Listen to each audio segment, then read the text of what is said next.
Le roi vampire faisait ses courses comme n'importe quelle personne normale quand Ethan s'échappa de l'emprise de Sarah et l'appela Papa. Les caméras de sécurité ont tout filmé. Ce qu'ils ignoraient, c'est que les mots innocents du garçon venaient de déclencher une prophétie vieille de plusieurs siècles, et que la vie tranquille de Sarah était sur le point de devenir un champ de bataille. Prenez un instant pour vous abonner à notre chaîne et laissez un commentaire pour nous dire d'où vous regardez et quelle heure il est. C'est toujours fascinant de voir jusqu'où voyagent ces histoires à travers le monde. Merci. Les mains de Sarah tremblaient alors qu'elle agrippait le volant. Le bavardage d'Ethan à propos du gentil monsieur, aux jolis yeux remplissant le silence entre ses pensées tumultueuses. La carte de visite semblait lourde dans sa poche, son poids coûteux correspondant d'une manière ou d'une autre à la gravité qu'elle avait ressentie quand ses yeux bleu nuit avaient croisé les siens. Adrian Blackthorne. Le nom roulait dans son esprit comme un tonnerre lointain, portant des échos qu'elle ne pouvait situer. À chaque feu rouge, elle se surprenait à jeter un œil dans le rétroviseur, cherchant quelque chose qu'elle ne pouvait nommer parmi le trafic ordinaire qui s'écoulait derrière eux. Les lumières fluorescentes de l'épicerie semblaient encore scintiller dans sa vision périphérique, et elle ne pouvait se défaire du souvenir de cet instant où le monde entier avait semblé retenir son souffle. Ethan avait appelé un parfait inconnu papa, et au lieu de la gêne embarrassante à laquelle elle s'était attendue, quelque chose avait changé dans l'air même, comme l'instant avant que la foudre ne frappe, quand chaque poil de votre corps se dresse. Leur modeste immeuble d'appartement apparut, sa façade de briques délavées contrastant vivement avec la modernité épurée du centre-ville d'où ils venaient. Sarah se gara à sa place attitrée, remarquant le lampadaire de sécurité cassé qu'elle avait l'intention de signaler au propriétaire depuis des semaines. Alors qu'elle détachait Ethan de son siège auto, ses petites mains se levèrent pour lui prendre le visage avec une douceur surprenante. « Maman, pourquoi le monsieur aux jolis yeux donnait l'impression d'être à la maison ?» demanda-t-il, son vocabulaire de 4 ans luttant avec des concepts qui semblaient trop grands pour sa petite taille. Le cœur de Sarah rata un battement à cette question, car elle l'avait ressenti aussi, ce sentiment inexplicable de reconnaissance, comme si rencontrer Adrian Blackthorne avait été un retour au foyer plutôt qu'une rencontre fortuite. Elle porta Ethan dans les escaliers étroits, son poids familier contre sa hanche, mais son esprit revenait sans cesse à la façon dont Adrian s'était agenouillé au niveau d'Ethan avec une grâce fluide qui semblait presque d'un autre monde. Le contact de l'homme sur l'épaule d'Ethan avait été doux, protecteur, et Sarah avait aperçu dans son expression quelque chose qui ressemblait à de l'émerveillement mêlé à une tristesse ancienne. Une fois à l'intérieur de leur petit appartement, Sarah installa Ethan avec ses livres de coloriage pendant qu'elle rangeait les courses, ses mouvements automatiques alors que ses pensées bouillonnaient.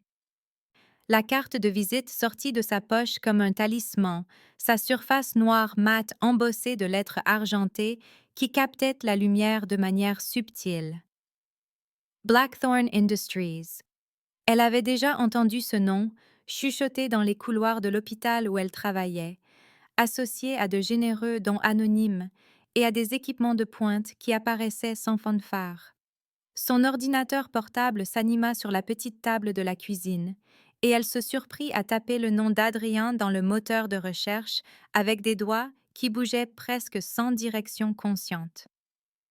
Les résultats étaient étonnamment rares pour quelqu'un qui contrôlait apparemment une société de plusieurs milliards de dollars.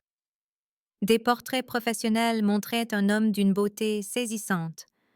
ses cheveux sombres et sa peau pâle lui donnant une apparence presque classique, mais c'étaient ses yeux qui attiraient son attention sur chaque image. Ces mêmes profondeurs bleu nuit qui avaient semblé voir à travers elle dans l'épicerie, qui l'avaient fait se sentir à la fois exposée et comprise. Il y avait des mentions de fondations caritatives, d'initiatives en matière d'énergie renouvelable et de projets de préservation historique, mais rien de personnel, rien qui n'expliquait l'attraction magnétique qu'elle avait ressentie ou la façon dont Ethan l'avait reconnue instantanément. À des kilomètres de là, Dans une tour de verre qui frôlait le ventre des nuages d'orage qui s'accumulaient sur la ville, Marcus Thorne rembobinait l'enregistrement de sécurité pour la 7e fois. Ses doigts tambourinaient contre la table de conférence polie, alors qu'il étudiait chaque image de la rencontre, ses siècles d'expérience dans la lecture des signes surnaturels, hurlant des avertissements qui glaçaient son sang ancien. La proclamation innocente de l'enfant avait déclenché quelque chose qu'aucun vampire n'avait vu de mémoire d'homme. Une lumière dorée qui pulsait dans les veines du garçon comme de la lumière du soleil liquide. Marcus avait siégé au Conseil des vampires pendant 300 ans, avait vu l'ascension et la chute d'empire, avait regardé les prophéties se révéler vraies ou fausses avec le passage du temps. Mais ceci était différent. C'était l'éveil dont leurs plus anciens textes parlaient à voix basse. Le moment où le pouvoir endormi dans la lignée de leur roi s'éveillerait à la vie grâce à la reconnaissance d'un cœur innocent. Il attrapa son téléphone sécurisé, sachant que dans l'heure, chaque faction surnaturelle de la ville recevrait la nouvelle de ce qui s'était passé dans cette banale épicerie. L'enfant avait appelé le roi vampire Papa, et l'ancienne magie avait répondu par une démonstration qui allait remodeler l'équilibre du pouvoir à travers tout leur monde caché.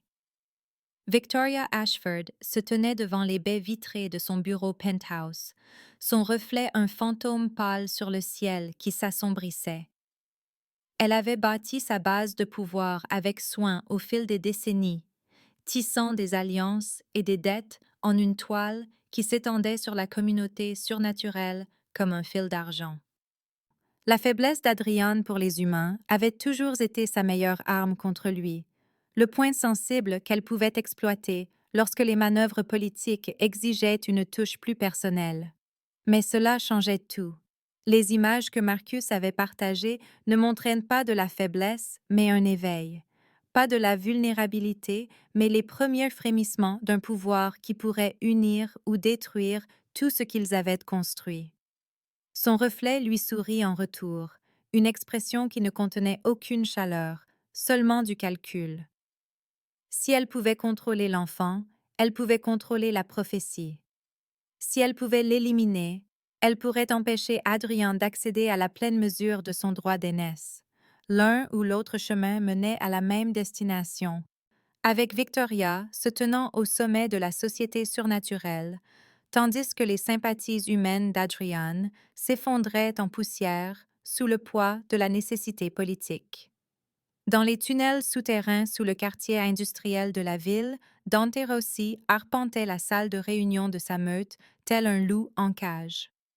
L'appel était arrivé il y a 30 minutes, la voix de Marcus Thorne soigneusement neutre, alors qu'il annonçait une nouvelle qui allait se propager dans la communauté surnaturelle comme un tremblement de terre.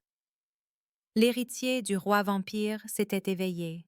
Un enfant humain dont la reconnaissance innocente avait déclenché la prophétie même contre laquelle les chamans loups-garous mettaient en garde depuis des générations. La meute de Dante avait maintenu son territoire grâce à un équilibre prudent. Jamais assez forte pour défier la suprématie des vampires, mais jamais assez faible pour être absorbée ou éliminée. Un roi vampire doté du pouvoir de la prophétie menaçait cet équilibre délicat, risquant de faire pencher la balance vers une domination absolue des vampires. Ses lieutenants se rassemblèrent autour de la table en bois balafré qui avait accueilli les conseils de meute pendant plus d'un siècle, leurs expressions sombres alors qu'ils contemplaient un avenir où leur ancienne autonomie pourrait n'être plus qu'un souvenir. L'enfant de la lune dont parlait leur propre prophétie était censé mettre fin à l'inimitié entre vampires et loups-garous. Mais Dante avait vécu assez longtemps pour savoir que les prophéties pouvaient être interprétées de nombreuses manières, et que toutes ne menaient pas à la paix que leur chaman promettait. Sarah se surprit à fixer la carte de visite d'Adrian longtemps après qu'Ethan se soit endormi, les lettres argentées semblant pulser de leur propre lumière dans la faible lueur de l'écran de son ordinateur portable. Elle avait fait des recherches jusqu'à ce que ses yeux la brûlent, suivant des fils numériques qui menaient à plus de questions que de réponses. Blackthorn Industries était apparu dans le monde des affaires il y a 15 ans, mais son PDG semblait sans âge sur les photos couvrant toute cette période. Il n'y avait aucun lien familial répertorié, aucun détail personnel au-delà des réalisations professionnelles, rien qui n'expliquait le sentiment de familiarité qui l'avait frappé comme la foudre dans cette épicerie. Son téléphone vibra avec un SMS de sa sœur Maria, lui demandant ses plans pour le week-end, et Sarah réalisa qu'elle ne pouvait pas expliquer ce qui s'était passé sans avoir l'air d'avoir perdu la tête. Comment pouvait-elle dire à quiconque que son fils de 4 ans avait reconnu un étranger comme un membre de sa famille, qu'elle avait senti le monde basculer lorsque les yeux de cet étranger avaient croisé les siens, que quelque chose de fondamental avait changé en ces quelques instants au milieu des étalages de fruits et légumes? Elle ferma l'ordinateur portable et alla voir Ethan une dernière fois, le trouvant endormi paisiblement avec un sourire qui suggérait des rêves agréables. Le matin, elle retournerait à sa routine normale, aux gardes à l'hôpital et aux emplois de traiteur le week-end, qui maintenaient leur petite famille à flot. Mais même en se faisant cette promesse, elle savait que la normalité avait été laissée derrière elle dans l'allée 7 d'une épicerie du centre-ville. Adrian se tenait dans son bureau, entouré d'artefacts couvrant près de 9 siècles d'existence, tandis que Willem se déplaçait dans la pièce avec l'efficacité discrète de quelqu'un qui avait servi le même maître pendant plus de 200 ans. Les anciennes protections magiques gravées dans les pierres de fondation du domaine pulsaient d'une énergie renouvelée, leur magie répondant au pouvoir éveillé qui coulait maintenant dans les veines d'Adrian comme de l'or en fusion. Il avait senti le changement au moment où les petits bras de l'enfant s'étaient enroulés autour de ses jambes,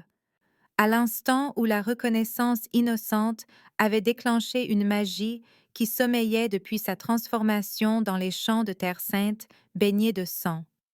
La prophétie lui avait été murmurée à l'oreille par une sorcière mourante, alors que les épées des croisés fauchaient tout ce qui lui avait été cher, son dernier cadeau étant la promesse que son sacrifice porterait un jour ses fruits sous la forme d'un pont entre les mondes. 8 siècles, il avait attendu, protégeant les innocents quand il le pouvait, bâtissant pouvoir et influence sans jamais oublier l'humain qu'il avait été autrefois. Willem s'arrêta dans son organisation de textes anciens, son visage buriné reflétant des inquiétudes nées de décennies passées à voir son maître naviguer dans les courants traîtres de la politique surnaturelle. L'éveil du garçon attirerait l'attention de toutes les factions du monde caché, observa-t-il calmement, sa voix portant le poids de siècles passés à regarder les empires naître et mourir. Adrian hocha la tête, son attention fixée sur la fenêtre qui donnait sur une ville remplie à la fois d'innocents et de prédateurs. L'enfant et sa mère auraient besoin de protection, non seulement contre les menaces surnaturelles, mais aussi contre les autorités humaines qui pouvaient être si facilement manipulées par ceux qui disposaient de suffisamment d'influence et de ressources. La visite de Victoria était inévitable, tout comme la demande du conseil qu'il amène le garçon devant eux pour évaluation et enregistrement.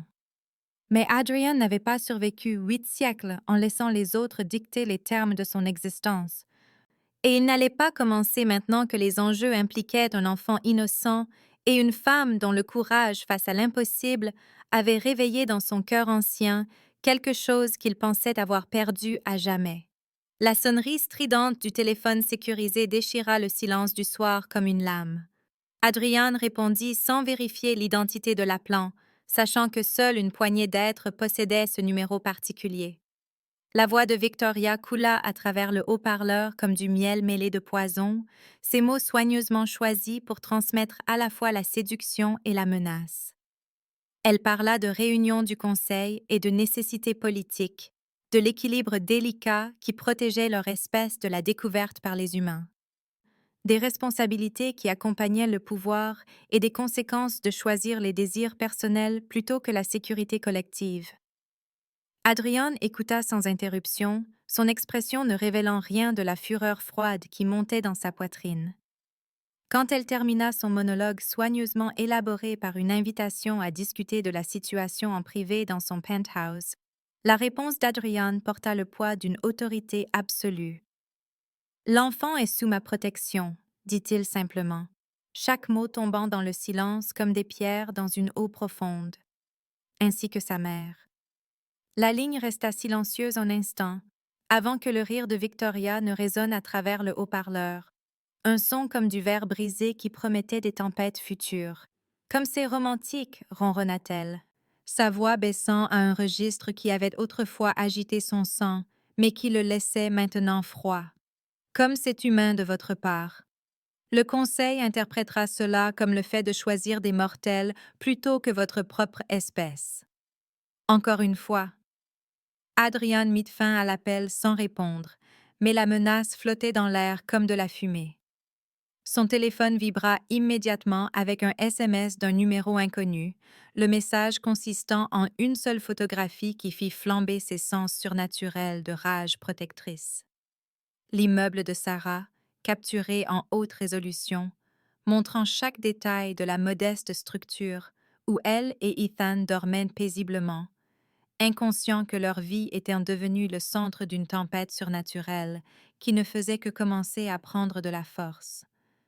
Adrian se déplaça dans son domaine avec une vitesse surhumaine, rassemblant des ressources et se préparant à un conflit qui déterminerait non seulement son propre destin, mais aussi l'avenir d'un enfant dont la reconnaissance innocente avait éveillé des pouvoirs capables de remodeler l'équilibre entre tous les mondes cachés qui existaient dans les ombres de la civilisation humaine. La prophétie avait commencé, et il n'y aurait pas de retour en arrière possible sur le chemin que ce mot innocent, papa, avait mis en mouvement sous les lumières fluorescentes d'une épicerie du centre-ville. Les yeux de Sarah s'ouvrirent brusquement dans l'obscurité de l'aube. Son cœur martelant ses côtes alors que l'alarme de sécurité de l'appartement hurlait son avertissement électronique dans le silence qui avait été son sommeil paisible quelques instants auparavant. Elle trébucha hors de son lit, ses pieds nus heurtant le bois froid, alors qu'elle se précipitait pour voir Ethan, le trouvant assis droit dans son petit lit, avec des yeux qui semblaient bien trop alertes pour un enfant de 4 ans réveillé de son sommeil. « Maman, les gens de l'ombre me regardaient encore, » chuchota-t-il, sa petite voix portant une certitude qui donna la chair de poule à Sarah, même si son esprit rationnel insistait sur le fait que ce n'était qu'un autre cauchemar provoqué par l'étrange rencontre de la veille à l'épicerie. Elle le prit dans ses bras, sentant sa chaleur solide contre sa poitrine alors qu'elle le portait à travers leur modeste appartement, vérifiant chaque pièce avec une confusion croissante, car rien ne semblait déranger, rien de volé ou de cassé. Pourtant, le système de sécurité continuait ses gémissements insistants jusqu'à ce qu'elle tape le code avec des doigts tremblants. Le silence qui suivit sembla plus lourd que la cacophonie de l'alarme, lourd de possibilités que la formation pratique d'infirmière de Sarah refusait de reconnaître, même si quelque chose de plus profond, de plus primitif, murmurait des avertissements qui la poussèrent à vérifier les serrures 2 fois et à regarder à travers le Judas un couloir vide qui semblait pourtant moins vide qu'il n'y paraissait. Le matin n'apporta aucun soulagement au malaise qui s'était installé sur Sarah comme un linceul, et elle se surprit à examiner leur petit jardin de balcon avec une attention aux détails qui frisait l'obsession. Les plants de tomates qu'elle cultivait ne montraient aucun signe de perturbation, les herbes continuaient leur croissance régulière vers le soleil d'automne, mais là, dans la terre meuble entre les jardinières, se trouvèrent des empreintes qui lui coupèrent le souffle. Des empreintes qui semblaient absorber la lumière, plutôt que de la réfléchir, comme si la terre même avait été touchée par quelque chose qui existait au mépris des lois naturelles. Sarah s'agenouilla à côté d'elle, ses doigts planant juste au-dessus des marques étranges, et sentit un frisson qui n'avait rien à voir avec l'air matinal. Ce n'étaient pas les empreintes d'un intrus humain, ni les marques de pattes d'un grand chien qui aurait somehow accédé à leur balcon du 3e étage. C'était autre chose, quelque chose que son esprit peinait à catégoriser, même si chaque instant hurlait qu'elle représentait une menace pour tout ce qui lui était cher. Ethan apparut à côté d'elle, avec la grâce silencieuse qui la déconcertait parfois, sa petite main se glissant dans la sienne, alors qu'il regardait les empreintes mystérieuses avec une compréhension qui semblait bien au-delà de ses années. Les méchantes choses étaient là, maman, dit-il simplement, sa voix portant une acceptation pragmatique qui fit flamber les instincts protecteurs de Sarah comme une allumette craquée. Elle le ramena à l'intérieur, verrouillant la porte du balcon avec des mains qui tremblaient malgré ses efforts pour rester calme, et attrapa son téléphone pour appeler la police, même si elle ne savait pas du tout comment expliquer ce qu'elle avait trouvé. L'arrivée d'Adrian à sa porte interrompit l'appel avant qu'elle ne puisse le terminer. Son apparition si soudaine et silencieuse que Sarah se demanda comment il avait pu passer les systèmes de sécurité de l'immeuble. Sa main se déplaça avec une vitesse surhumaine pour refermer doucement le téléphone, ses yeux bleu nuit d'une intensité qui la fit se sentir à la fois exposée et protégée. Il y a des choses que les autorités humaines ne peuvent pas gérer, dit-il, sa voix cultivée portant des nuances d'autorité ancienne qui firent paraître son appartement plus petit, plus fragile, comme si sa seule présence mettait à rude épreuve les limites de son monde ordinaire. Votre fils a attiré l'attention de forces qui dépassent leur entendement, continua-t-il, entrant sans y être invité, mais faisant en sorte que l'intrusion ressemble à un salut plutôt qu'à une violation. L'esprit rationnel de Sarah se rebella contre les implications de ces paroles, contre la suggestion que les étranges empreintes et les affirmations d'Ethan sur les gens de l'ombre étaient liées à quelque chose de plus grand et de plus dangereux que sa vision pragmatique du monde ne pouvait l'admettre. Mais alors même qu'elle ouvrait la bouche pour protester, pour exiger des explications qui avaient un sens dans le contexte de sa vie soigneusement ordonnée, Ethan se libéra de son emprise protectrice et courut vers Adrian avec la conviction inébranlable d'une reconnaissance absolue. « Papa » dit à nouveau Ethan, le mot portant la même certitude innocente qui avait bouleversé leur monde dans l'épicerie, et quand Adrian s'agenouilla pour prendre le petit garçon dans ses bras,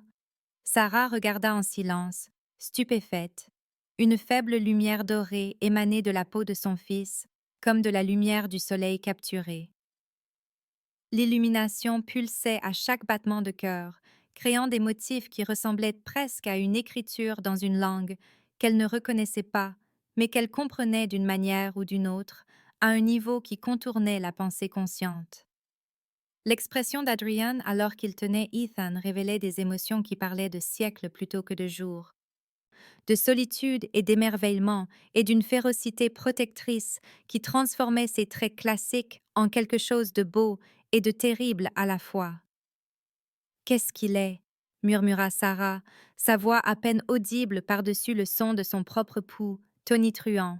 alors qu'elle regardait les yeux de son fils briller brièvement d'une sagesse qui appartenait à des âges plutôt qu'à 4 courtes années de vie.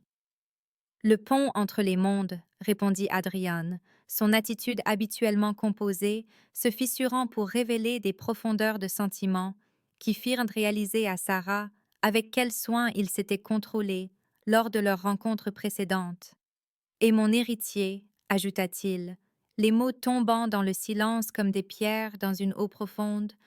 créant des ondulations dont Sarah savait qu'elle remodèlerait tout ce qu'elle pensait comprendre de la réalité elle-même. Le trajet jusqu'au domaine d'Adrian se déroula dans un flou de révélations impossibles et de questions croissantes qui semblaient se multiplier plus vite qu'on ne pouvait y répondre. Sarah était assise sur le siège passager d'une voiture qui se déplaçait avec un silence surnaturel dans des rues qui semblaient se courber et se déformer autour d'eux, tandis qu'Ethan bavardait joyeusement depuis son siège auto à propos des jolies lumières qu'il pouvait voir danser autour des mains d'Adrian sur le volant. Le domaine lui-même défiait ses attentes, une forteresse moderniste de verre et d'acier qui semblait pousser de la colline comme quelque chose d'organique. Ces lignes épurées adoucies par des jardins qui n'auraient pas dû pouvoir s'épanouir à l'approche de l'automne, mais qui fleurissaient avec une vitalité impossible. Adrian les conduisit à travers des pièces qui semblaient plus grandes que leur dimension extérieure ne l'auraient permis,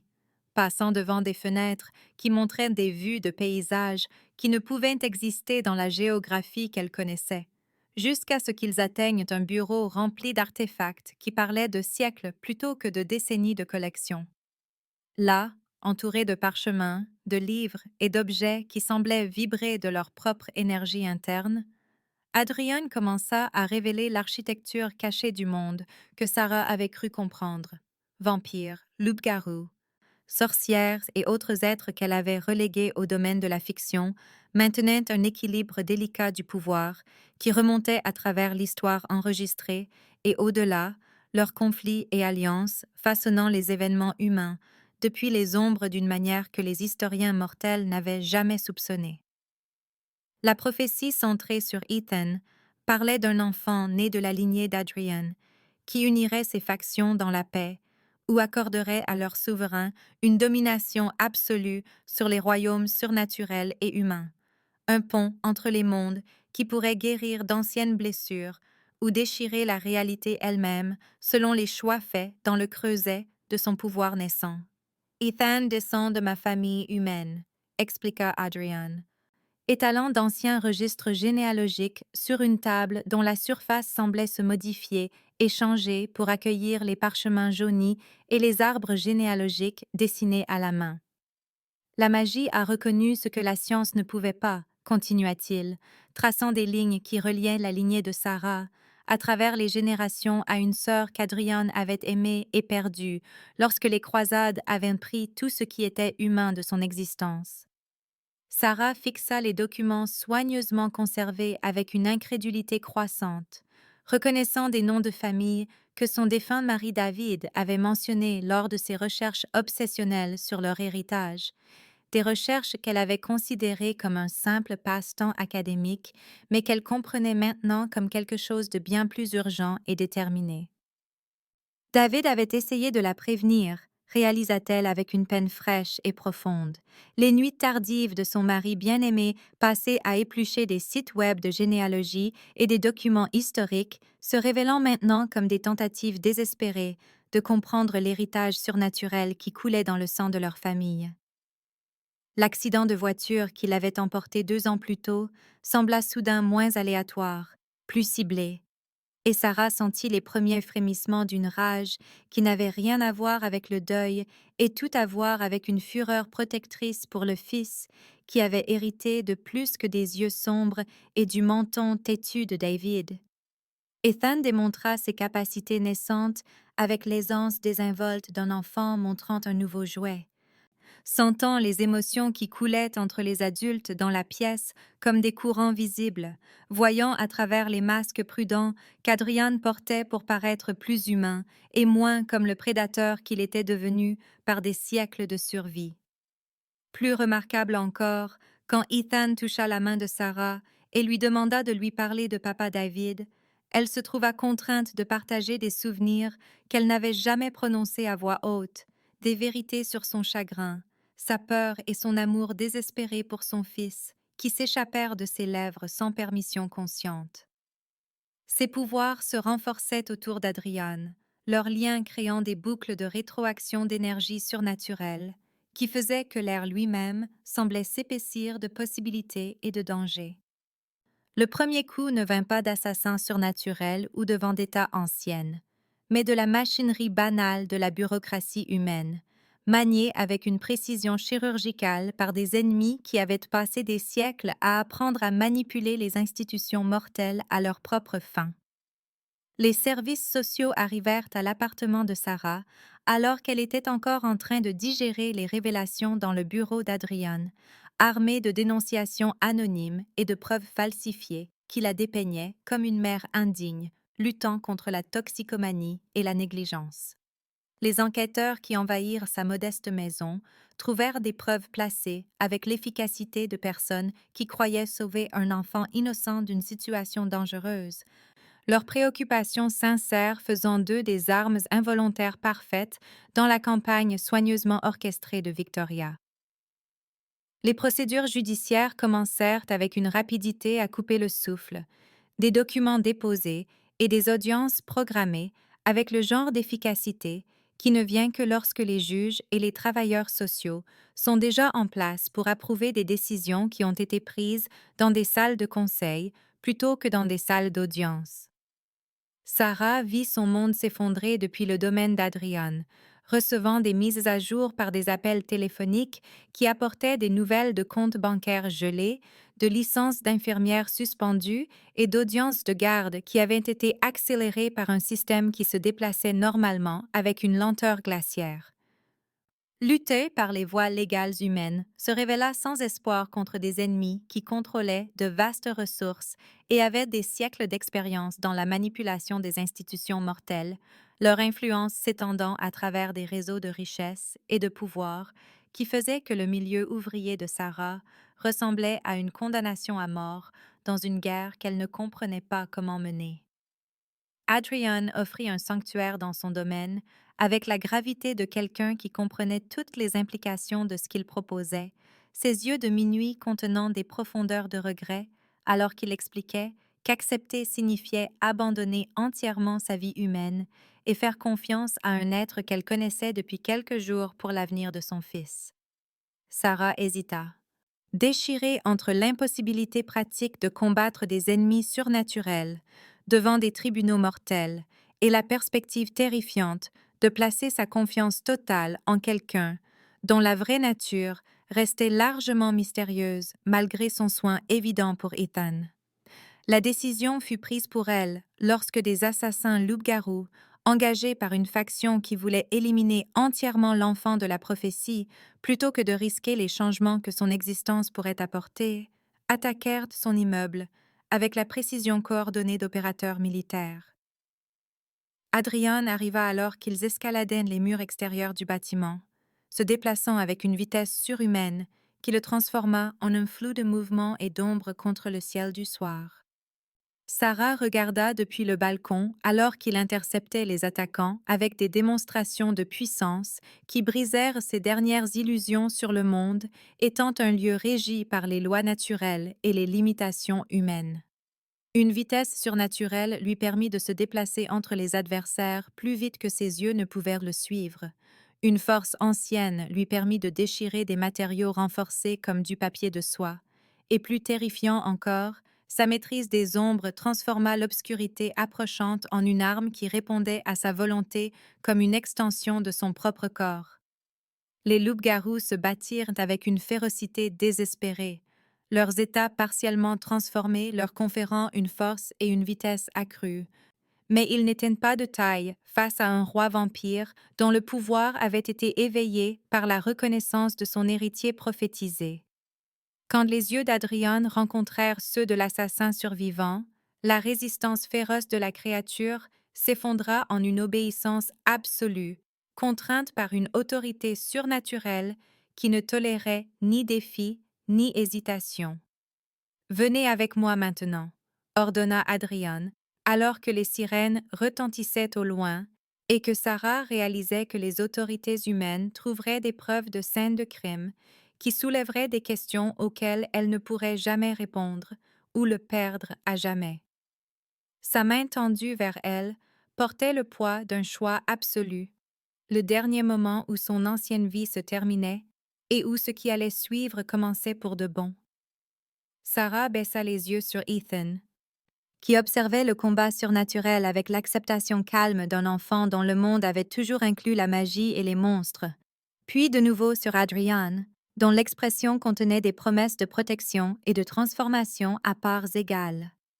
Elle prit sa main, sentant la force froide des doigts qui avaient touché des siècles d'histoire, et scella son destin par un choix qui ressemblait moins à une reddition qu'à l'acceptation finale d'un destin qui avait été écrit dans son sang avant sa naissance.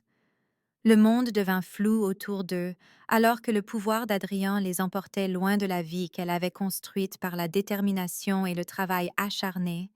vers un avenir qui promettait des merveilles et des terreurs dans des mesures qu'elle ne pouvait commencer à calculer,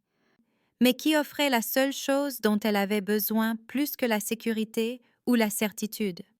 la chance de protéger son fils contre des ennemis qui utiliseraient son pouvoir innocent à des fins qui n'avaient rien à voir avec le pont entre les mondes qu'il était censé devenir. Le premier matin de Sarah dans le domaine d'Adrian commença par la découverte déroutante que le soleil se levant à l'extérieur de la fenêtre de sa chambre projetait une lumière qui semblait plus douce que la physique naturelle ne le permettrait, filtrée par un verre aux qualités prismatiques subtiles, suggérant que la barrière entre l'intérieur et l'extérieur impliquait plus qu'une simple transparence. Elle s'était endormie dans une chambre d'amis décorée dans des tons de terre apaisants, mais le réveil révéla des murs qui avaient changé pour afficher des fresques représentant des scènes de ce qui semblait être ses propres souvenirs d'enfance, des images qu'elle était certaine n'étaient pas là lorsque l'épuisement l'avait finalement emporté la nuit précédente. Le domaine existait en partie en dehors de la réalité normale. Apprendrait-elle alors que Willem la guidait à travers des couloirs qui semblaient se réarranger en fonction des besoins, protégés par des protections magiques qui mélangeaient l'architecture et la magie de manière à ce que son ancienne compréhension de l'espace fixe lui semble une limitation désuète. Des pièces apparaissaient quand on en avait besoin et disparaissaient quand on n'en avait plus besoin. Le manoir moderniste reposant sur un terrain qui s'étendait vers des horizons qui ne pouvaient exister dans les contraintes géographiques de la colline qu'elle se souvenait avoir gravi quelques heures plus tôt. La bibliothèque contenait des livres qui s'écrivaient eux-mêmes, leurs pages se remplissant de textes sous ses yeux, enregistrant des conversations se déroulant dans des parties éloignées de la maison ou documentant des événements qui ne s'étaient pas encore produits, mais qui semblaient d'une manière ou d'une autre inévitables dans l'étrange logique de ce lieu qui défiait toutes les lois naturelles qu'elle avait autrefois acceptées comme une vérité immuable. Willem apparut à sa porte, avec l'efficacité silencieuse de quelqu'un qui avait perfectionné l'art du service domestique surnaturel au cours de siècles de pratique, son apparence étant celle d'un gentleman distingué d'une soixantaine d'années, bien que ses yeux contiennent des profondeurs qui suggéraient un âge et une expérience bien plus grands. Il portait un plateau de petit déjeuner chargé de nourriture qui correspondait parfaitement à des préférences qu'elle n'avait pas exprimées, et quand elle demanda comment il pouvait bien connaître son rituel exact de préparation du café, son doux sourire contenait des secrets qui semblaient à la fois réconfortants et légèrement troublants. Lui-même âgé de plusieurs siècles et transformé pour servir de liaison humaine à Adrian, Willem expliqua les règles du domaine avec la patience de quelqu'un qui avait guidé d'innombrables mortels confus lors de leur première exposition à la réalité surnaturelle. Certaines pièces étaient interdites pendant la journée, leur contenu ou leurs occupants nécessitant la protection de l'obscurité pour des raisons qui impliquaient la politique et des mesures de sécurité que Sarah n'était pas encore prête à comprendre pleinement. Les miroirs de toute la maison devaient être couverts pendant les nouvelles lunes, lorsque les surfaces réfléchissantes devenaient des portails potentiels pour des entités qui considéraient les pensées humaines comme des mets particulièrement appétissants. Plus important encore, Ethan ne devait jamais être laissé seul avec un visiteur, aussi digne de confiance ou politiquement nécessaire soit-il, car le pouvoir naissant de l'enfant faisait de lui une cible pour des factions dont les intentions allaient de la garde préventive à quelque chose de bien plus sinistre et permanent. La serre révéla des fleurs qui ne s'épanouissaient qu'au clair de lune, leurs pétales luminescents de couleurs qui n'existaient nulle part dans les spectres naturels, tandis que la nurserie qui avait été préparée pour Ethan présentait des jouets et des livres qui répondaient à son état émotionnel en modifiant leur forme et leur contenu pour correspondre à ses intérêts immédiats et à ses besoins de développement. Sarah regarda son fils interagir avec ces objets impossibles avec l'acceptation facile de l'enfance, construisant des châteaux avec des blocs qui se réassemblaient en des merveilles architecturales de plus en plus complexes, et lisant des livres d'images dont les illustrations bougeaient et changeaient pour raconter des histoires différentes en fonction de sa capacité d'attention et de sa curiosité. Les pièces conçues pour son confort ressemblaient à une prison de luxe, belle et accommodante, mais fondamentalement isolante du monde qu'elle avait passé 28 ans à apprendre à naviguer par la détermination et des compétences pratiques qui semblaient risiblement inadéquates dans ce contexte.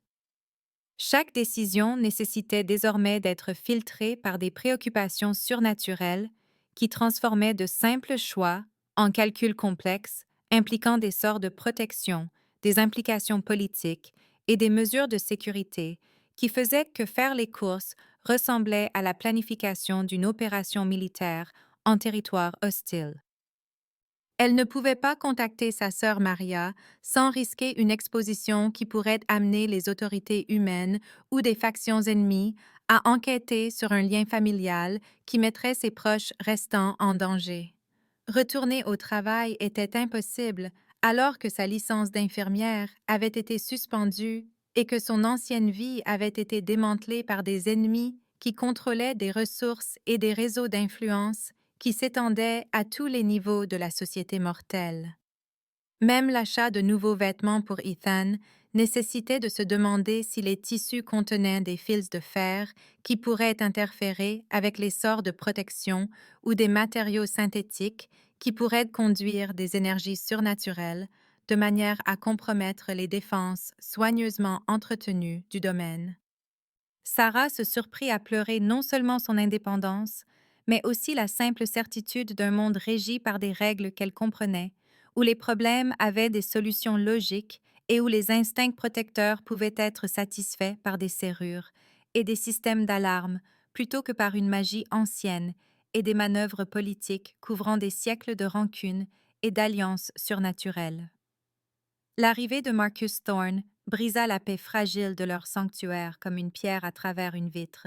sa présence s'annonçant par des changements dans l'atmosphère du domaine qui rendèrent l'air lui-même plus lourd et plus chargé de conflits potentiels. Adrian reçut le représentant officiel du conseil dans le Grand Hall. Un espace qui ne révélait ses véritables proportions que lorsque cela était nécessaire pour la diplomatie surnaturelle formelle, ses plafonds voûtés et ses colonnes classiques parlant d'un pouvoir et d'une permanence qui éclipsaient les ambitions architecturales humaines. Sarah observait depuis une alcôve cachée que Willem lui avait montrée, un espace d'observation conçu pour les occasions où des observateurs mortels devaient assister à la politique surnaturelle sans devenir des participants directs à des négociations qui pouvaient en devenir mortelles sans avertissement. Marcus présenta l'ultimatum du Conseil avec la formalité grave de quelqu'un livrant des termes qui avaient été débattus et affinés au cours d'interminables sessions politiques, ces siècles de loyauté envers la loi des vampires créant un conflit interne qui se manifestait par la tension autour de ses yeux, alors qu'il prononçait des mots qui ressemblaient à une trahison des principes qu'il avait autrefois tenus pour sacrés. Le Conseil exigeait qu'Ethan soit présenté devant l'Assemblée plénière pour une évaluation et un enregistrement en bonne et due forme, leurs conditions étant livrées avec la précision méticuleuse d'avocats qui avaient passé des décennies à rédiger des accords qui paraissaient raisonnables tout en dissimulant des clauses pièges et des obligations cachées. L'enfant serait élevé au sein de la communauté surnaturelle, sous la direction du Conseil, formé à comprendre ses capacités grâce à un programme conçu pour façonner sa vision du monde en faveur des intérêts des vampires, et finalement engagé à servir ses intérêts avant tous les autres, y compris le bien-être humain ou sa conscience personnelle. En échange, Sarah se verrait accorder l'immortalité par la transformation en vampire et une place au sein de leur hiérarchie, une position qui semblait généreuse jusqu'à ce que les implications deviennent claires. Elle deviendrait un autre atout, contrôlé par les mêmes forces qui cherchaient à s'emparer de son fils. La réponse d'Adrian porta le poids d'une autorité absolue, une puissance ancienne faisant vibrer l'air même de menace alors qu'il déclarait que l'enfant n'était pas un bien meuble à négocier comme une pièce de propriété de valeur transférée entre des collectionneurs qui ne le voyaient que comme un moyen d'acquérir plus de pouvoir et d'influence. Marcus rétorqua avec la réalité politique que l'existence d'Ethan changeait tout dans l'équilibre surnaturel, son pouvoir naissant représentant un catalyseur qui pourrait unir ou détruire des factions qui avaient maintenu des trêves précaires pendant des siècles grâce à des négociations prudentes et à une compréhension commune de la destruction mutuelle. Le Conseil ne permettrait pas qu'un tel pouvoir se développe sans contrôle, continua-t-il, car les prophéties avaient tendance à se réaliser dans des directions qui servaient les intérêts de quiconque contrôlait leurs personnages clés pendant les périodes de développement cruciales. L'entrée de Victoria changea le ton de la confrontation, passant de la diplomatie formelle à quelque chose de bien plus dangereux. Sa beauté et sa grâce dissimulant des instincts prédateurs qui avaient été aiguisés par des décennies de politique surnaturelle où la faiblesse signifiait la mort et l'hésitation signifiait tout perdre au profit de rivaux qui ne montraient aucune pitié pour les sentiments ou les préoccupations humanitaires. Elle apporta la nouvelle que les factions de loups-garous et de sorcières se mobilisaient considérant la prophétie comme une menace pour l'équilibre surnaturel qui nécessitait soit un contrôle absolu, soit une élimination complète pour préserver le statu quo qui avait maintenu leur monde caché stable grâce à une gestion prudente des intérêts concurrents. La guerre semblait inévitable à moins que le Conseil ne puisse démontrer son contrôle sur la situation, expliqua Victoria, avec la satisfaction de quelqu'un qui avait contribué à orchestrer la crise même qu'elle proposait maintenant de résoudre par des mesures qui consolideraient son propre pouvoir tout en éliminant les attachements humains d'Adrian. Son sourire portait des promesses et des menaces à parts égales, alors qu'elle détaillait des renseignements sur les mouvements ennemis et les alliances de factions qui peignaient le tableau d'une guerre civile surnaturelle, avec Ethan comme le prix qui déterminerait la victoire ou la défaite pour tous les participants.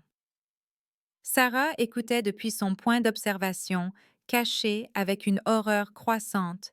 en réalisant que son fils était devenu le centre de conflits qui remontaient à des siècles. Sa reconnaissance innocente d'Adrien dans une épicerie ayant déclenché des machinations politiques qui pourraient remodeler ou détruire tout ce que le monde surnaturel avait construit au cours de millénaires d'évolution et d'adaptation prudente. La propre transformation de Sarah commença subtilement, avec des perceptions améliorées qu'elle attribua initialement au stress et à la conscience accrue qui découlait de la vie en danger constant.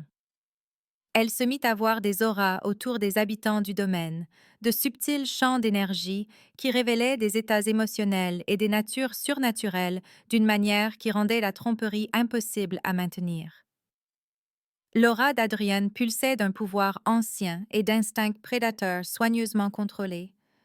tandis que celle de Willem montrait la superposition complexe de souvenirs humains recouverts par la transformation en vampire et des siècles de service dévoué qui avaient façonné sa personnalité en quelque chose d'inédit dans la société surnaturelle. L'aura d'Ethan brillait comme la lumière du soleil capturé, ses capacités en développement créant des motifs qui semblaient s'écrire dans des langues qui existaient avant la parole humaine, mais qui, d'une manière ou d'une autre, transmettaient un sens directement à sa conscience sans nécessité de traduction ou d'interprétation. Les rêves prophétiques commencèrent à se partager entre la mère et le fils, créant une connexion qui permettait à Sarah d'assister à des futurs possibles à travers l'esprit endormi d'Ethan, tout en ajoutant sa propre perspective maternelle à des visions qui montraient toute l'étendue de ce que son fils pourrait devenir. Certains rêves le révélaient comme un bâtisseur de ponts entre les espèces, sa sagesse innocente aidant d'anciens ennemis à trouver un terrain d'entente et des objectifs communs qui transcendaient des siècles de haine mutuelle et de compétition. D'autres le montraient comme un tyran régnant sur du bétail humain, son pouvoir corrompu par la politique surnaturelle et la pression constante d'être traité comme une arme plutôt que comme un enfant qui méritait l'amour et la protection avant toute autre considération. Plus terrifiant encore, certaines visions montraient Ethan mort, tandis que les factions surnaturelles se battaient pour son cadavre, son potentiel gaspillé par la cupidité à courte vue d'adultes qui ne le voyaient que comme un moyen d'atteindre leur propre fin plutôt que comme une personne digne de vie et de bonheur, indépendamment de son utilité pour leurs ambitions politiques. L'attaque eut lieu à l'aube, alors que les défenses du domaine passaient de la configuration de nuit à celle de jour. Des sorcières assassines franchirent les protections extérieures grâce à une magie qui transforma la brume matinale en fumée dissimulatrice et les plantes protectrices du jardin en alliés qui s'écartaient de leur approche. Sarah donnait le petit déjeuner à Ethan lorsque la première explosion secoua la maison. Les systèmes d'alarme du domaine déclenchant des réponses qui scellèrent les portes et activèrent des barrières conçues pour contenir les menaces surnaturelles jusqu'à ce qu'Adrienne puisse répondre avec une force létale. Elle prit Ethan dans ses bras et courut vers la pièce sécurisée que Willem lui avait montrée. Mais les assassins se déplaçaient avec une vitesse surhumaine à travers des couloirs qui auraient dû être protégés par une magie plus ancienne que la plupart des civilisations humaines. Lorsque la première sorcière apparut dans l'embrasure de la porte de la nurserie, ses mains crépitant d'une énergie destructrice capable de défaire la chair et les os au niveau moléculaire, la seule pensée de Sarah fut de protéger son fils. Quel qu'en soit le coût personnel ou l'impossibilité logique pour une mère humaine d'arrêter des assassins surnaturels par la seule force de sa volonté. Ses instincts protecteurs déclenchèrent quelque chose qui sommeillait dans sa lignée depuis des générations, un pouvoir qui explosa de son corps en vagues de feu doré, qui réduisirent en cendres les sorcières attaquantes avant qu'elles ne puissent achever leur sort meurtrier. La démonstration de force magique brute alarma même Adrienne, qui arriva pour trouver Sarah debout au centre de la destruction, une lumière dorée crépitant encore autour de ses doigts, comme un éclair capturé qui répondait à son état émotionnel, plutôt qu'à un contrôle conscient ou à un entraînement. « Que suis-je en train de devenir » demanda-t-elle, sa voix portant des harmoniques qui n'étaient pas là auparavant. Des nuances de pouvoir qui firent résonner les protections magiques du domaine en sympathie avec sa détresse et sa confusion. Quelque chose que la prophétie n'a jamais mentionné, admit Adrian, la peur et l'émerveillement se disputant sur son visage, alors qu'il reconnaissait que le développement de Sarah représentait un facteur sans précédent qui pourrait tout changer dans leur compréhension des forces qui remodelaient le monde surnaturel à travers les capacités naissantes de son fils. La ville se transforma en un champ de bataille surnaturel, alors que les représentants de chaque faction majeure convergeaient vers un territoire qui avait été neutre pendant des décennies. Leurs intérêts concurrents transformant des rues familières en zones de guerre potentielle où d'anciennes rancunes et la politique moderne se heurtaient avec un potentiel dévastateur.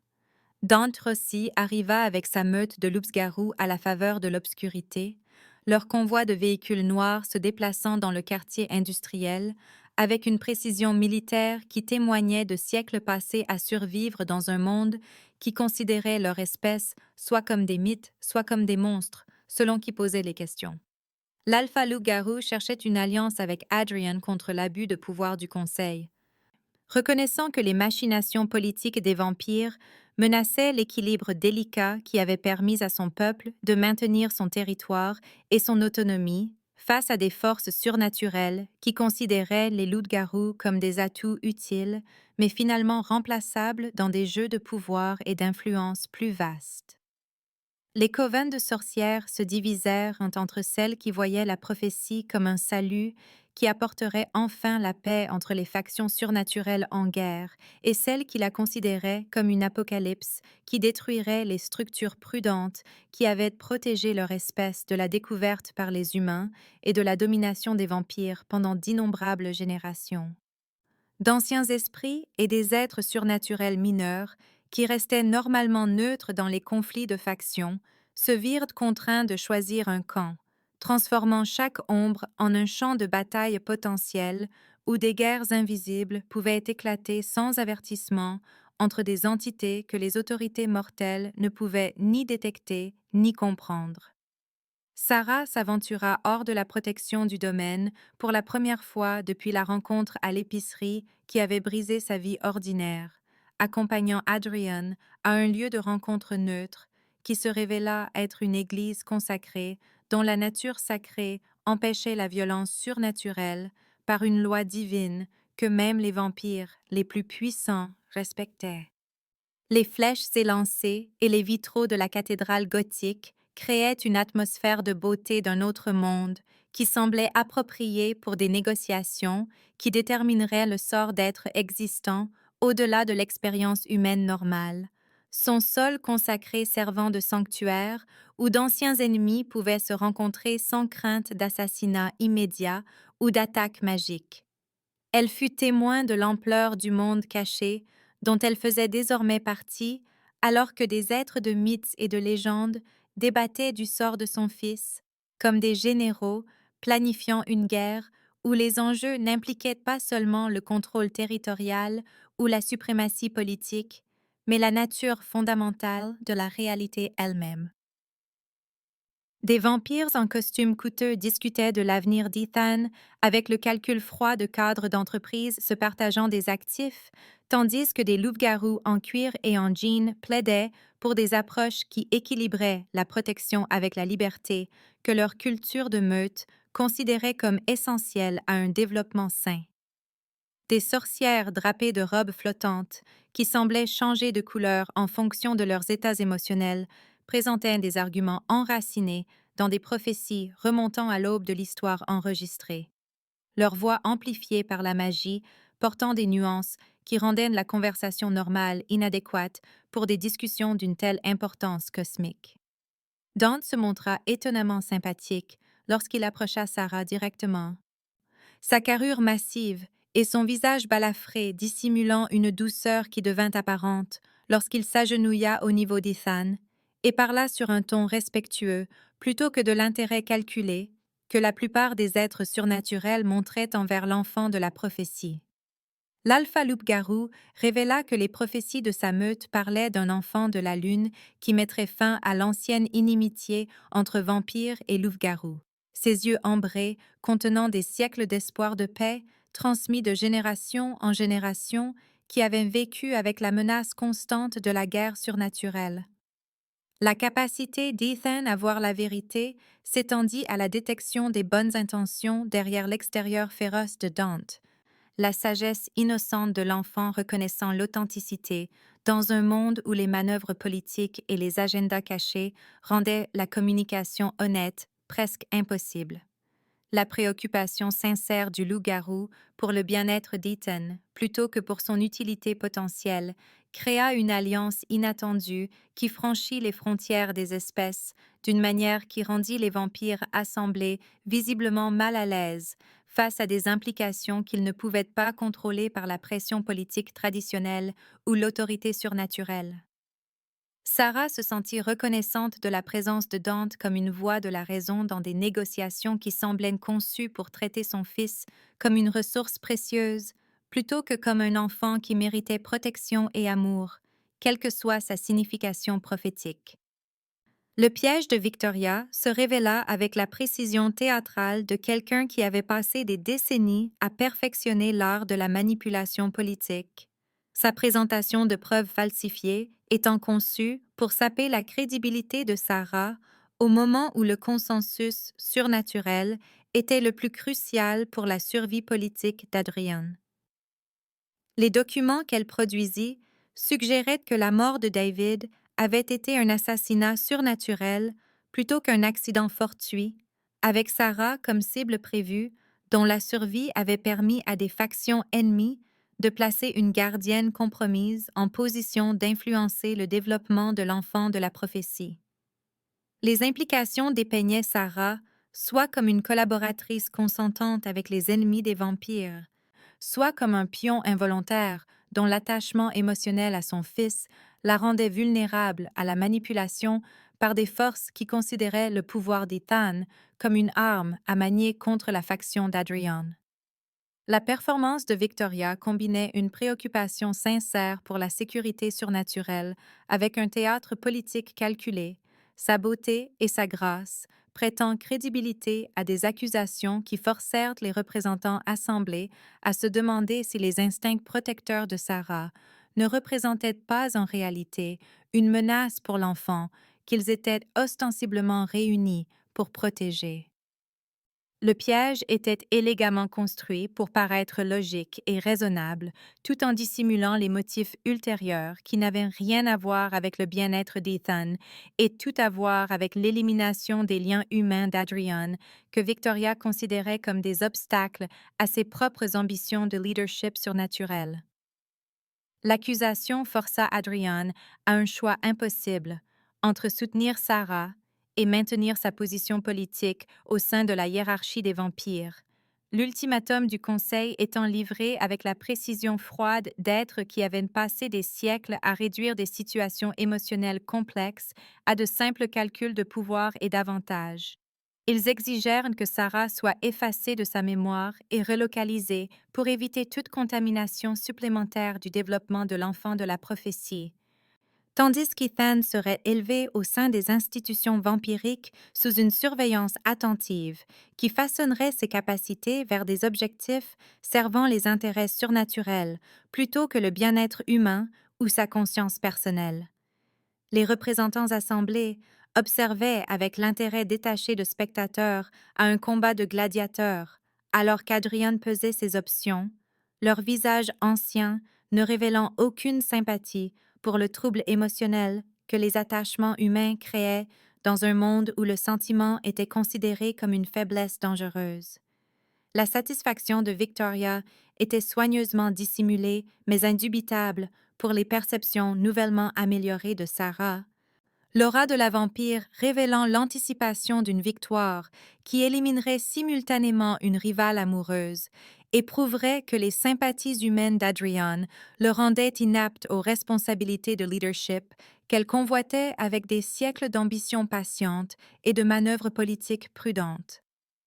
La réponse de Sarah stupéfia toutes les personnes présentes alors qu'elle se tenait devant une assemblée d'êtres immortels et canalisait le pouvoir protecteur qui s'était manifesté lors de l'attaque des sorcières, sa voix portant une autorité surnaturelle qui fit résonner les pierres anciennes de la cathédrale d'harmonique qui parlait d'une magie plus ancienne que l'histoire enregistrée.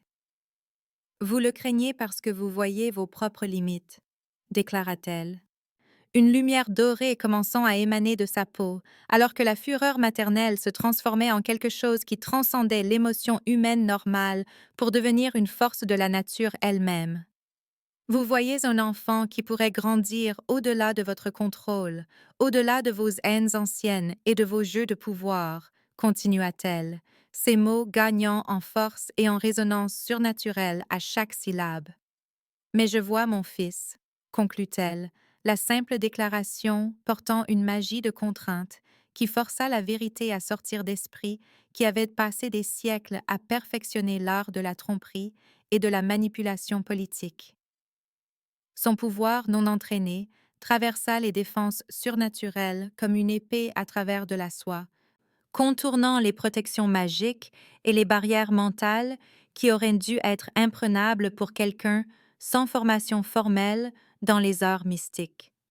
Les représentants assemblés se trouvèrent contraints de dire des vérités qu'ils s'étaient cachées même à eux-mêmes,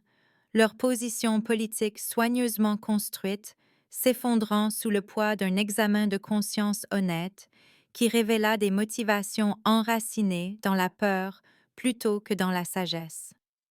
Un par un, ils admirent leurs véritables raisons de chercher à contrôler le développement d'Ethan, d'anciens vampires confessant leur terreur que le changement ne diminue leur pouvoir et leur influence soigneusement accumulée. Les anciens loups-garous reconnurent leur désir d'utiliser l'enfant de la prophétie comme une arme contre des siècles d'oppression vampirique, tandis que les sorcières révélèrent leur peur que l'accomplissement réussi de la prophétie ne rende leur connaissance magique obsolète dans un monde où la coopération surnaturelle remplacerait les conflits qui avaient stimulé l'innovation et l'adaptation pendant des millénaires. Le plus dévastateur fut l'aveu collectif qu'ils craignaient que la prophétie ne tienne réellement sa promesse de paix, ce qui rendrait leurs anciens conflits dénués de sens et les forcerait à trouver de nouveaux objectifs pour des existences qui avaient été définies par la guerre et la compétition depuis leur transformation en êtres surnaturels. La révélation de la vérité créa une cascade de révélations qui dépouillèrent les façades politiques et révélèrent les motivations mesquines qui animaient des êtres immortels possédant un vaste pouvoir, mais qui avaient d'une manière ou d'une autre perdu de vue les objectifs que ce pouvoir était censé servir. Le pouvoir d'Ethan atteignit son premier jalon majeur lors de la confrontation, déclenchée par le pic émotionnel de sa mère et les énergies surnaturelles qui emplissaient la cathédrale, alors que des êtres anciens affrontaient des vérités qu'ils avaient passé des siècles à éviter. Les yeux de l'enfant flamboyèrent d'un feu doré qui semblait contenir des profondeurs de sagesse accumulées à travers les âges, sa voix portant les échos de chaque génération lorsqu'il s'adressa à l'Assemblée surnaturelle avec une autorité qui rendit leurs propres prétentions au leadership creuses en comparaison. Vous vous battez pour moi comme si j'étais une chose à posséder, dit-il, ces mots résonnant à travers la cathédrale, avec une puissance qui fit pulser les vitraux d'une lumière réactive. Mais la prophétie ne concerne pas le fait de régner, continua-t-il, sa clarté innocente tranchant à travers des siècles de complexité politique accumulée pour révéler des vérités fondamentales qui avaient été obscurcies par l'orgueil et l'ambition surnaturelle. Elle concerne le fait de choisir, conclut-il, la simple déclaration déclenchant l'éveil du sang, qui avait été prédit dans les prophéties, mais jamais pleinement compris, jusqu'à ce moment où la théorie devint une réalité dévastatrice. L'éveil se manifesta comme une vague de visions de vérité qui balaya la cathédrale comme un feu purificateur, dépouillant tous les déguisements surnaturels et les prétentions politiques pour révéler chaque être présent sous sa forme la plus vraie pour la première fois en des siècles. Les vampires se virent clairement, reconnaissant à quel point ils s'étaient éloignés des humains qu'ils avaient été autrefois et des objectifs de protection qui avaient justifié leur transformation en prédateurs, se nourrissant des innocents qu'ils avaient juré de défendre. Les loups-garous virent leur lien de meute révélé à la fois comme une force et une limitation, leur loyauté tribale créant une insularité qui empêchait la coopération nécessaire à un véritable progrès vers la paix et la compréhension mutuelle. Les sorcières vécurent leur magie à la fois comme un don et un fardeau, leur connaissance portant des responsabilités qu'elles avaient abdiquées en faveur de politiques de faction qui servaient l'ambition personnelle plutôt que le bien commun que leur pouvoir était censé protéger et nourrir. Adrian vécut l'éveil le plus profondément, assistant à des visions de sa vie humaine qui avaient été enfouies sous des siècles d'existence vampirique, sa mortalité révélée comme précieuse plutôt que comme la faiblesse qu'on lui avait appris à mépriser. Il vit la rédemption progressive qui avait commencé lorsqu'il avait choisi pour la première fois de protéger plutôt que de dominer. Sa capacité croissante à l'amour et au sacrifice marquant un voyage de retour vers l'humanité qu'il pensait avoir perdu à jamais lorsque les épées des croisés avaient versé son sang mortel sur une terre étrangère.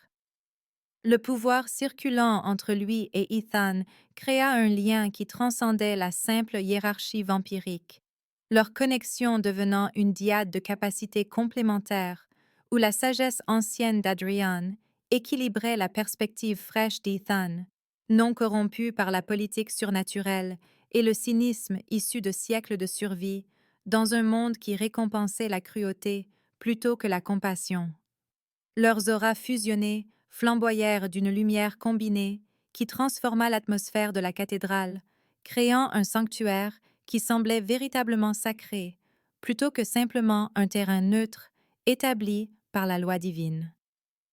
La véritable nature de Victoria se révéla sous la vision de vérité que ses propres machinations avaient déclenchée. La belle façade de vampire se fissurant pour exposer l'entité ancienne qui la possédait depuis des décennies, sans être détectée par les autorités surnaturelles qui auraient dû reconnaître une tromperie aussi fondamentale. La créature qui se nourrissait des conflits surnaturels avait manipulé les événements pour assurer une guerre éternelle entre les factions, son influence expliquant les tensions croissantes qui les avaient tous amenés à ce point de crise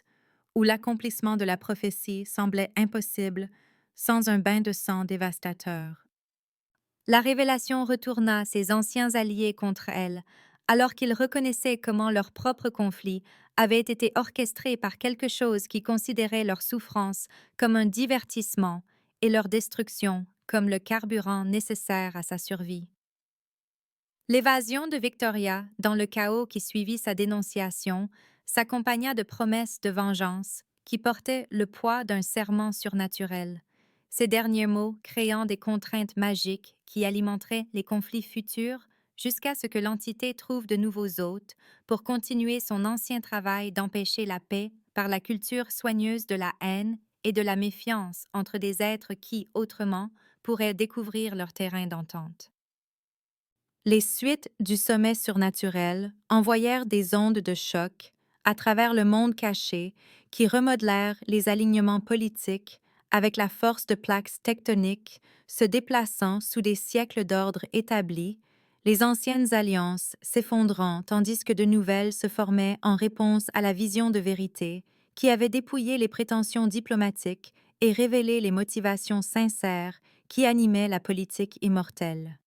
Les loups-garous de Dante s'allièrent formellement à la faction vampire d'Adrien par des serments de sang qui lièrent leur meute d'une manière qui transcendait l'inimitié traditionnelle entre leurs espèces. Leur reconnaissance partagée de l'importance d'Ethan, créant une coopération sans précédent entre des ennemis naturels qui avaient passé des millénaires à se considérer comme des menaces à gérer, plutôt que comme des alliés potentiels pour construire un avenir meilleur. Des sorcières progressistes dirigées par l'ancienne matriarche Celeste Nightwhisper offrirent un soutien conditionnel après avoir été témoins de la manifestation du pouvoir non entraîné de Sarah, leur intérêt académique pour ses capacités sans précédent, étant contrebalancé par des siècles de prudence à l'égard des machinations politiques des vampires qui avaient souvent abouti à la militarisation des connaissances magiques, à des fins servant la domination surnaturelle plutôt que la protection de la vie innocente. Cependant, les factions traditionalistes au sein de chaque groupe résistèrent à ces changements avec la fureur désespérée d'êtres dont l'existence entière avait été construite sur le maintien de conflits que les nouvelles alliances menaçaient de résoudre par la coopération et la compréhension mutuelle plutôt que par l'équilibre prudent de la destruction mutuelle assurée qui avait maintenu leur monde stable pendant si longtemps. Sarah se retrouva projetée dans un rôle qu'elle n'avait jamais cherché, celui de mère de la prophétie, tout en développant simultanément des capacités surnaturelles qui se renforçaient de jour en jour sous l'influence de sa proximité avec Adrian et Ethan. Ses instincts protecteurs évoluant en quelque chose qui transcendait l'amour maternel humain normal pour devenir une force de la nature capable de remodeler la réalité elle-même lorsque la sécurité de son enfant était menacée. Les séances d'entraînement avec Céleste se déroulaient dans les jardins agrandis du domaine, où l'ancienne sorcière créait des environnements contrôlés pour que Sarah puisse s'exercer à canaliser ses pouvoirs émergents. L'instruction patiente de la matriarche révéla que les capacités de Sarah provenaient d'un pur instinct protecteur élevé à des niveaux magiques par des liens de sang qui étaient restés dormants pendant des générations jusqu'à ce que l'éveil d'Ethan ne déclenche leur manifestation. Elle devenait quelque chose d'inédit dans l'histoire surnaturelle, expliqua Céleste avec une fascination qui dissimulait à peine des préoccupations plus profondes quant aux implications. Une gardienne née humaine, dont la force égalait son amour pour son enfant, et dont le pouvoir semblait opérer indépendamment des systèmes magiques traditionnels qui régissaient les capacités des sorcières et la transformation des vampires. La découverte que la magie de Sarah répondait à des déclencheurs émotionnels plutôt qu'intellectuels rendaient l'entraînement difficile. Ses instincts protecteurs, nécessitant des menaces réelles ou perçues pour se manifester à pleine puissance, tandis que les séances d'entraînement semblaient artificielles et limitantes par rapport à la force dévastatrice qu'elle avait déployée lors de situations de combat réels. Adrian luttait avec la prise de conscience que ses sentiments pour Sarah transcendaient la nécessité politique ou les obligations de protection que la loi des vampires imposait à ceux qui revendiquaient la responsabilité de dépendants humains. Des siècles de détachement émotionnel faisaient que l'amour véritable ressemblait à une vulnérabilité dangereuse dans un monde où le sentiment pouvait être exploité par des ennemis qui considéraient la compassion comme une faiblesse à cibler et à détruire. Sa nature de vampire avait été façonnée par des exigences de survie qui exigeaient un calcul froid et une pensée stratégique, les liens émotionnels représentant des points de levier potentiels que les ennemis pouvaient utiliser pour le manipuler ou le détruire par des menaces envers ceux qui l'aimaient plus que sa propre existence. Mais l'influence d'Ethan créa des liens indéniables entre eux trois, qui semblaient plus fondamentaux que les structures familiales artificielles qu'Adrian avait observées pendant ces siècles passés au sein de la société humaine, leur connexion opérant à des niveaux qui contournaient le choix conscient pour devenir quelque chose qui semblait inévitable et nécessaire à leur développement individuel vers la destinée que la prophétie entendait. La dynamique familiale émergente remettait en question toutes les suppositions qu'Adrian avait maintenues sur la nature des vampires et l'incompatibilité entre le pouvoir surnaturel et les liens émotionnels humains, le forçant à reconsidérer si ces siècles d'isolement avaient été une protection nécessaire ou une limitation inutile qui l'avait empêché de découvrir la rédemption que l'amour véritable pouvait offrir. La dynamique familiale émergente a fait face à son premier test sérieux lorsque Ethan a commencé à faire des cauchemars prophétiques qui se partageaient à travers le lien qu'il entretenait avec Sarah et Adrian, des visions de futurs possibles qui allaient de l'espoir inspirant au désespoir terrifiant, selon les choix faits par ceux qui façonneraient son développement pendant des années de formation cruciale. Certaines visions promettaient la paix et la compréhension entre les espèces, alors que les êtres surnaturels apprenaient à voir au-delà des anciennes rancunes et des conflits territoriaux pour atteindre des objectifs communs qui servaient mieux tous leurs intérêts que la guerre sans fin qui avait défini leur existence pendant des millénaires. D'autres cauchemars révélaient des guerres dévastatrices où le pouvoir d'Ethan avait été corrompu en une arme de domination,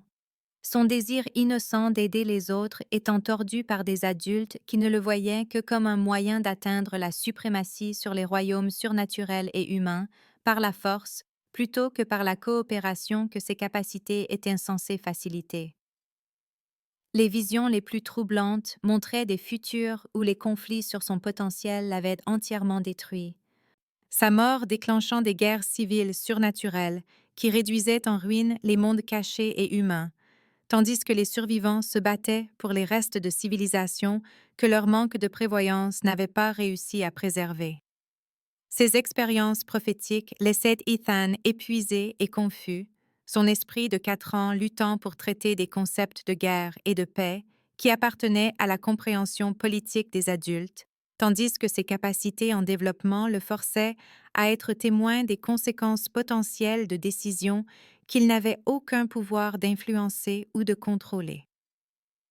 Le cœur de Sarah se brisait en regardant son fils porter des fardeaux qui auraient dû appartenir aux êtres immortels qui prétendaient comprendre les implications de l'accomplissement de la prophétie,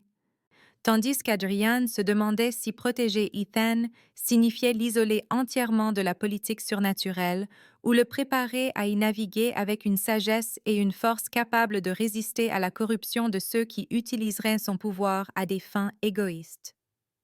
Les cauchemars créèrent une urgence autour de décisions qui avaient semblé théoriques auparavant, les forçant à affronter la réalité que l'enfance d'Ethan était façonnée par des forces au-delà de l'expérience humaine normale, tandis que les contraintes de temps empêchaient le développement progressif qui aurait été idéal pour l'aider à comprendre ses capacités sans être submergé par leurs implications. Le stratagème de Victoria se révéla à travers un réseau complexe de manipulation qui démontra que l'entité qui la possédait avait passé des siècles à perfectionner l'art de la guerre psychologique. Son plan ne visait pas seulement Ethan directement, mais aussi le réseau de soutien qui donnait à Sarah la force de résister à la pression surnaturelle et de maintenir sa concentration protectrice.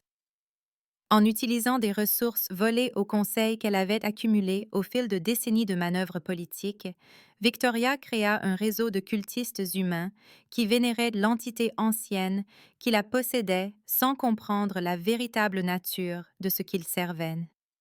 Leur désir désespéré de trouver un sens et un but dans leur vie ordinaire faisait d'eux des armes involontaires parfaites pour la manipulation surnaturelle. Ces cultistes ciblèrent les liens humains restants de Sarah avec une précision chirurgicale, approchant sa sœur Maria, ses anciens collègues infirmiers, et même les parents endeuillés de David avec des histoires soigneusement élaborées conçues pour éveiller l'inquiétude quant à la stabilité mentale de Sarah et au bien-être d'Ethan sous la garde de sa mère. Les cultistes se présentèrent comme des citoyens concernés, qui avaient remarqué des changements troublants dans le comportement de Sarah, appuyés par des preuves falsifiées et des témoignages d'experts qui dépeignaient ces expériences surnaturelles comme des signes de dépression nerveuse qui constituaient un danger pour un enfant innocent méritant d'être protégé des délires de sa mère. La sœur de Sarah, Maria, arriva au domaine sous prétexte de chercher la réconciliation après leur longue séparation, son apparition déclenchant des réponses émotionnelles que Sarah avait réprimées pendant des mois d'isolement de sa vie antérieure et des relations qui lui avaient fourni une stabilité avant que la politique surnaturelle ne consume son existence. La réunion sembla d'abord authentique, les expressions d'inquiétude et les offres de soutien de Maria semblant représenter le lien familial qui avait désespérément manqué à Sarah pendant qu'elle s'adaptait à son rôle de mère de la prophétie. Mais la malédiction cachée dans l'étreinte innocente de Maria était conçue pour transférer le lien protecteur d'Ethan de sa mère à l'entité de Victoria. La manipulation magique était si subtile qu'elle faillit réussir avant que la vision de vérité d'Ethan ne révèle la tromperie qui avait corrompu l'amour sincère de sa tante, en une arme visant à détruire les liens familiaux qui lui donnaient la force de résister à la pression surnaturelle.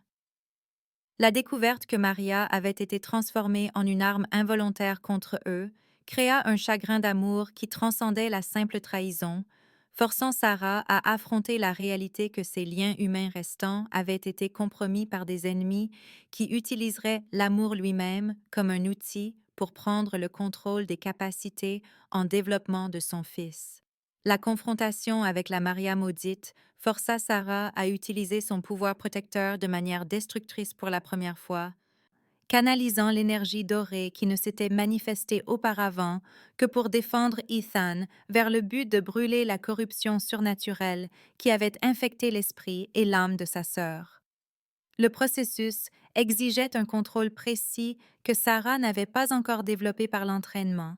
son état émotionnel rendant difficile de séparer la malédiction de la personnalité et des souvenirs authentiques de Maria d'une manière qui préserverait la nature essentielle de sa sœur tout en éliminant l'influence de l'entité.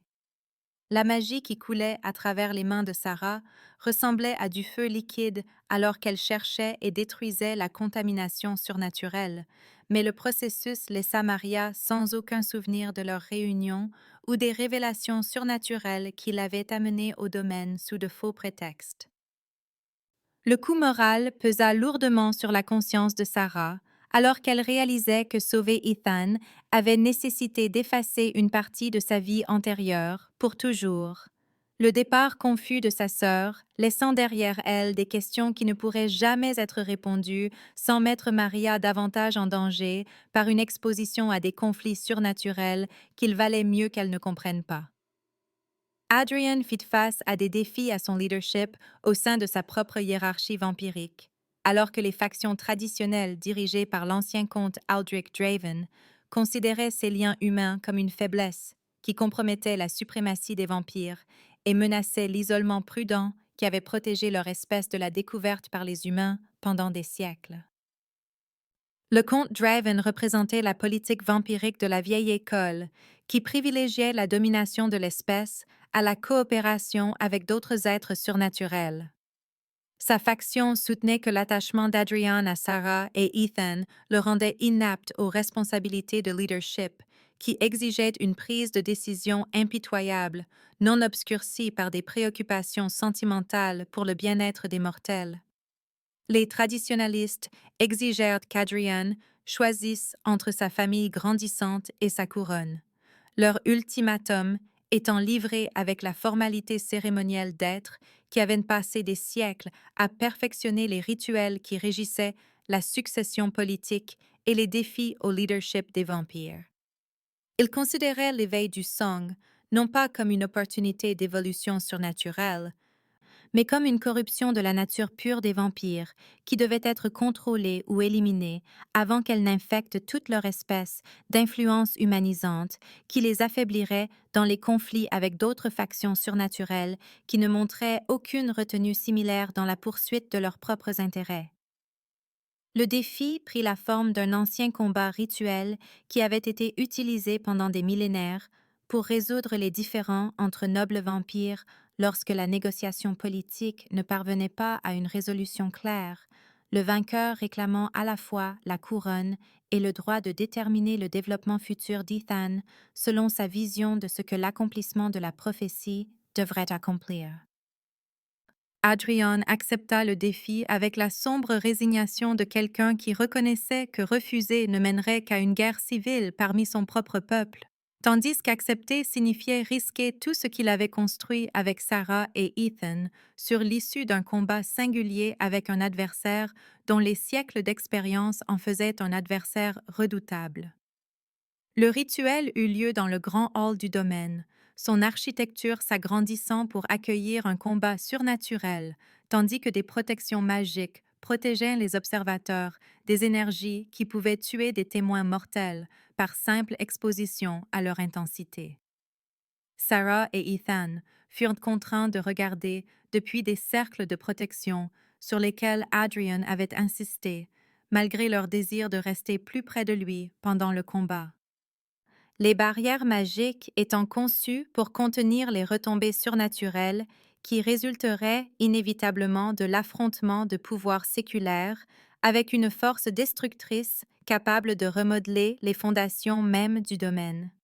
Le comte Draven se battit avec la précision calculée de quelqu'un qui avait survécu à de multiples défis de leadership grâce à une stratégie supérieure et à une exploitation impitoyable des faiblesses de l'adversaire, ses capacités de vampire étant renforcées par des artefacts qui avaient été collectés au cours de siècles de conquêtes et de manœuvres politiques. Les réponses d'Adrian montraient l'influence de ces liens humains. Ses instincts protecteurs envers Sarah et Ethan, créant des schémas de combat qui privilégiaient la défense à l'attaque d'une manière qui semblait donner à son adversaire des avantages significatifs pendant les premières phases de leur duel surnaturel.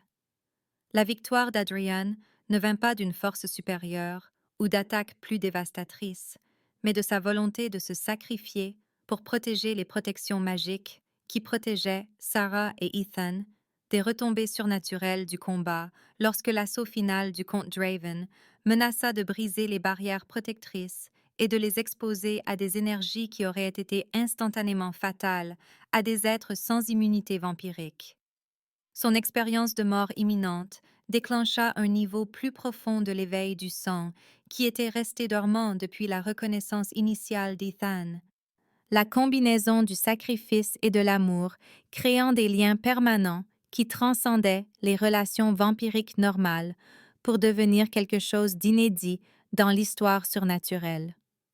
Le pouvoir qui traversa Adrian alors qu'il choisissait la protection plutôt que la victoire transforma sa nature de vampire d'une manière qui améliora plutôt que de diminuer ses capacités, sa connexion à Sarah et Ethan devenant une source de force qui lui permit de vaincre le comte Draven par des tactiques qui n'avaient jamais effleuré l'esprit du chef de la faction traditionnaliste,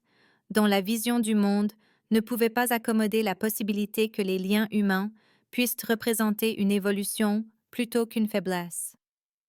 La victoire établit le droit d'Adrian de régner selon la loi des vampires, tout en démontrant que ses liens humains amélioraient plutôt que de compromettre son pouvoir. Le système de défi traditionnel que le comte Draven avait invoqué se retourna contre lui lorsque les résultats montrèrent que l'autorité surnaturelle découlait de l'amour, plutôt que de l'isolement que la culture vampirique avait toujours promu.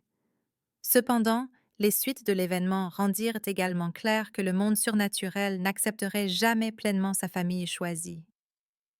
La victoire créa une conformité réticente de la part des traditionalistes vampires, sans pour autant aborder les préjugés plus profonds qui considéraient les relations entre humains et surnaturels comme des aberrations menaçant l'ordre naturel de la séparation et de la hiérarchie des espèces. Les capacités améliorées et le leadership éprouvé d'Adrian n'éliminèrent pas l'opposition politique qu'il rencontrait de la part de ceux qui voyaient son exemple comme un dangereux précédent qui pourrait saper les structures de domination surnaturelle s'il se propageait à d'autres êtres qui pourraient commencer à se demander si leur isolement de la société humaine était une protection nécessaire ou une limitation inutile qui les empêchait de découvrir leur propre potentiel de rédemption par l'amour et le service aux autres. 6 mois après la rencontre fatidique à l'épicerie qui avait brisé les frontières entre l'ordinaire et l'extraordinaire, un nouvel ordre surnaturel commença à émerger des négociations prudentes et des vérités durement gagnées qui avaient transformé d'anciens ennemis en alliés improbables, travaillant vers des objectifs communs qui transcendaient des siècles de haine et de suspicion mutuelle. Adrian, Sarah et Ethan établirent la première communauté intégrée surnaturelle humaine dans le quartier rénové du centre-ville, transformant des entrepôts abandonnés et des immeubles de bureaux oubliés en espaces de vie où des êtres de différentes factions pouvaient travailler ensemble dans le cadre d'accords soigneusement élaborés qui équilibraient les besoins surnaturels avec le confort et les exigences de sécurité des humains. La communauté fonctionnait selon des protocoles que Sarah avait aidé à concevoir. S'inspirant de sa formation d'infirmière pour créer des systèmes qui répondaient à la fois à des préoccupations pratiques comme les horaires d'alimentation des vampires et des loups-garous, et à des besoins émotionnels comme les exigences de liens de meute dont les enfants loups-garous avaient besoin pour un développement sain, ainsi que les périodes de réflexion solitaire dont les jeunes vampires avaient besoin pour traiter leur sens amélioré sans être submergés par une stimulation constante. Ethan, maintenant âgé de 5 ans et développant ses capacités avec la confiance naturelle d'un enfant qui n'avait jamais connu un monde sans magie, servait de symbole vivant de la coopération entre des espèces dont les anciens préjugés s'effondraient face à ces questions innocentes qui forçaient les êtres immortels à examiner des croyances qu'ils n'avaient jamais songé à remettre en question. Sa vision de la vérité rendait la tromperie impossible en sa présence, créant un environnement où la communication honnête remplaçait les manœuvres politiques qui avaient caractérisé la diplomatie surnaturelle pendant des millénaires, tandis que son influence s'étendait progressivement au-delà de la communauté immédiate pour créer des poches de paix qui s'élargissaient comme des ondulations dans un étang, chaque fois qu'il interagissait avec des êtres qui rapportaient son message à leur propre faction et territoire. Sarah découvrit que son rôle avait évolué bien au-delà de la simple protection de son fils, alors que ses pouvoirs se développaient en quelque chose d'inédit dans l'histoire surnaturelle.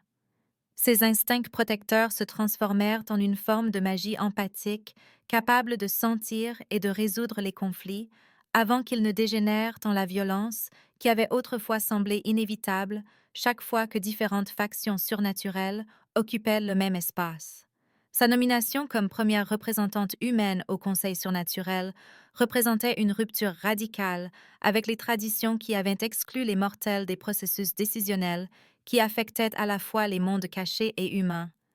Mais sa perspective et ses capacités uniques se révélèrent inestimables pour élaborer des accords qui respectaient à la fois les besoins des mortels et des immortels, sans exiger que l'une ou l'autre partie ne sacrifie sa nature essentielle.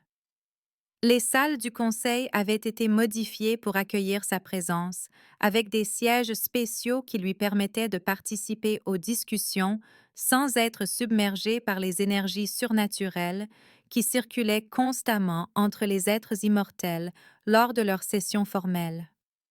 Sa connaissance de la nature humaine aida à combler des fossés qui avaient semblé infranchissables auparavant, sa compréhension de la psychologie mortelle fournissant un contexte pour des décisions surnaturelles qui affecteraient inévitablement les populations humaines qui restaient ignorantes du monde caché, qui façonnait leur vie quotidienne par des influences qu'elles ne pouvaient ni détecter ni comprendre. Cependant, toutes les factions n'acceptèrent pas le nouvel ordre qui menaçait de remplacer les conflits familiers par une coopération sans précédent qui exigeait des changements fondamentaux dans des visions du monde qui étaient restées statiques pendant des siècles ou plus. L'entité de Victoria et son réseau croissant de cultistes opéraient depuis des bastions cachés dispersés dans la ville et au-delà, leur travail patient se concentrant sur la corruption de l'influence d'Ethan et le retour du monde surnaturel à son état antérieur de conflit sans fin, qui avait fourni le chaos et la souffrance dont l'ancienne créature se nourrissait pour sa subsistance et sa croissance. Les cultistes avaient évolué au-delà de leurs membres humains d'origine, pour inclure des êtres surnaturels qui préféraient la certitude de la guerre éternelle à l'incertitude de la paix, qui exigeait une négociation et un compromis constant plutôt que les simples hiérarchies de dominance qui avaient gouverné leurs espèces pendant des millénaires. Leurs opérations restaient largement invisibles pour l'appareil de sécurité du Conseil, masquées par des entreprises légitimes et des organisations caritatives qui fournissaient une couverture parfaite pour des activités conçues pour saper les alliances fragiles qui maintenaient le nouvel ordre ensemble par un équilibre prudent plutôt que par une force écrasante. La corruption de l'entité se propagea par des moyens subtils qui évitaient la confrontation directe tout en maximisant l'impact psychologique sur les populations cibles. Des doutes murmurés sur la durabilité de la coopération surnaturelle étaient implantés dans des esprits qui luttaient déjà pour s'adapter à des changements qui remettaient en question tout ce qu'on leur avait appris sur la nature de la réalité et leur place en son sein. D'anciens ennemis travaillant ensemble créaient un stress que les cultistes exploitaient par des incidents soigneusement synchronisés, conçus pour ressembler à des conflits naturels entre des espèces incompatibles plutôt qu'à des crises fabriquées dans le but de raviver d'anciennes haines. Les enfants nés dans des communautés mixtes faisaient face à des pressions uniques, alors qu'ils naviguaient entre des identités qui englobaient de multiples héritages surnaturels, tout en essayant de trouver leur place dans un monde qui apprenait encore à accepter la possibilité que la coopération puisse produire des résultats plus forts que la compétition qui avait guidé l'évolution surnaturelle pendant d'innombrables générations. Sarah se retrouva à conseiller des familles où des parents vampires et loups-garous luttaient pour comprendre des enfants dont les capacités puisaient dans les deux lignées d'une manière qui défiait la catégorisation traditionnelle, tandis qu'Ethan servait d'exemple que cette nature hybride pouvait être une source de force plutôt que la confusion et la faiblesse que les factions conservatrices prédisaient résulter du mélange des lignées surnaturelles. Le plan ultime de Victoria se révéla à l'approche de l'équinoxe de printemps. L'équilibre saisonnier de la lumière et de l'obscurité, offrant des conditions optimales pour un rituel qui était en préparation depuis des siècles. Conçu pour fusionner l'entité ancienne avec Ethan dans un processus qui créerait un être immortel possédant le pouvoir prophétique de l'enfant, mais guidé par la volonté malveillante de la créature vers des fins qui servaient le chaos plutôt que l'harmonie que l'accomplissement authentique de la prophétie était censé atteindre. Le rituel exigeait la participation volontaire d'Ethan, que Victoria cherchait à obtenir par une manipulation psychologique qui ciblait tous ceux qu'il avait appris à aimer.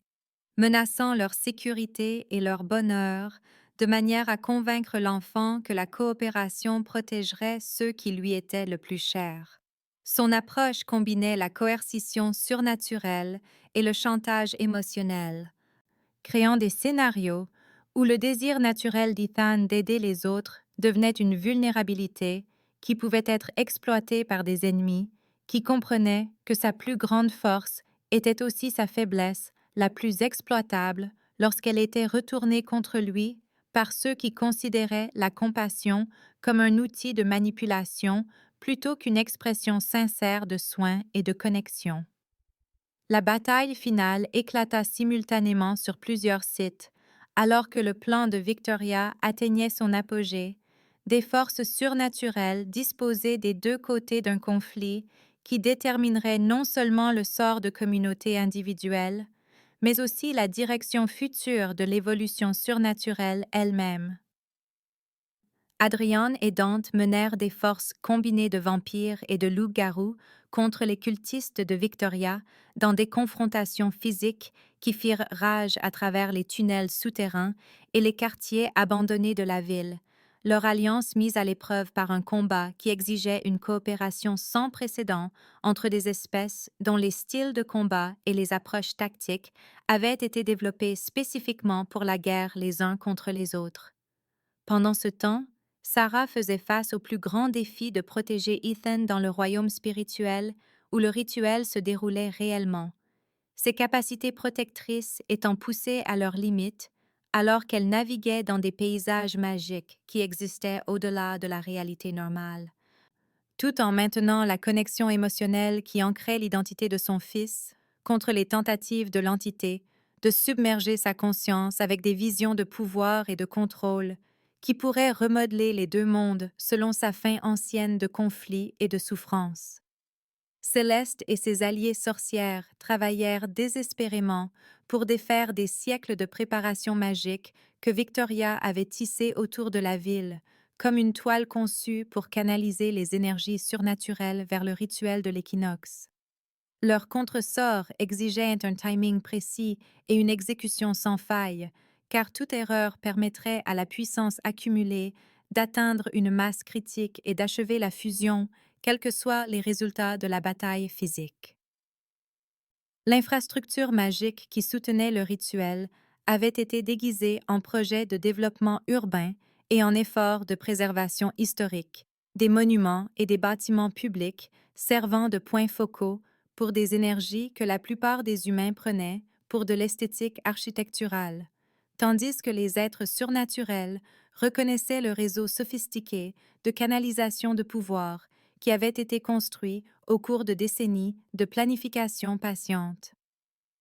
La tâche des sorcières était compliquée par la prévoyance de l'entité à créer de multiples systèmes de secours et des voies redondantes, ce qui signifiait que désactiver le rituel nécessitait de perturber simultanément les flux magiques à des dizaines d'endroits dans toute la région métropolitaine, tout en maintenant leur propre sort de protection contre les cultistes qui les ciblaient spécifiquement pour empêcher leur interférence avec l'aboutissement de siècles de préparation minutieuse. La confrontation de Sarah avec la Victoria possédée par l'entité devint profondément personnelle lorsque la créature révéla son rôle dans la mort de David. L'aveu qu'elle avait marqué leur lignée familiale des décennies auparavant et orchestré l'accident de voiture qui avait emporté son mari ajouta un poids émotionnel à sa détermination qui transcendait la simple protection maternelle pour devenir une quête de justice qui avait été retardée par des années de deuil et de confusion. La révélation que David était mort en protégeant les secrets qu'il avait découverts sur leur héritage surnaturel transforma sa compréhension de leur relation, ses recherches généalogiques obsessionnelles se révélant être des tentatives désespérées de comprendre et de se préparer à des menaces qu'il pouvait sentir mais pas clairement identifier sans les connaissances surnaturelles qui avaient été délibérément dissimulées à leur lignée familiale.